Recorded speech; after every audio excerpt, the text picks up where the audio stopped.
அனைவருக்கும் வணக்கம். நாம் இன்று பார்க்கக்கூடிய வாசிப்பு டுடே லவ் எனர்ஜி. இதற்கான வாசிப்பை தான் நம்ம இன்றைக்கி பார்க்க போகிறோம். உங்களுக்காக தேர்வு செய்யப்பட்ட அட்டை எஸ் ஆஃப் வான்ஸ். இந்த அட்டையோட பொருள் என்னென்னு பார்த்தீங்கன்னா, புதிய உறவின் தொடக்கம். நீங்கள் இதுக்கு முன்னாடி யாரையாவது பார்த்துருக்கலாம், உங்களுக்கு மனசுக்கு ரொம்ப பிடிச்சவங்கள. அப்படி பார்க்கலங்கிற பட்சத்தில் இனி வரக்கூடிய காலகட்டங்களில் பார்க்க நேரிடலாம்.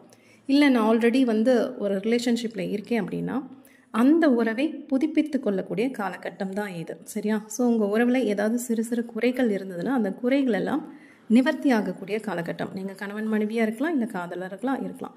யாராக இருந்தாலும் உங்கள் காதலில் ஒரு சில தடைகள் இருக்குன்னா அந்த தடைகள் எல்லாம் அகற்றக்கூடிய காலகட்டம் தான் இது. ஒரு 2 பேருக்கும் சேர்ந்து ஒரு பூம் அப்படி வந்தால் எப்படி இருக்கும்? அதுபோல் ஒரு சந்தோஷமான எனர்ஜி இப்போது நீங்கள் இந்த ரீடிங் பார்க்குறீங்கன்னா வரக்கூடிய வாய்ப்புகள் இருக்குது.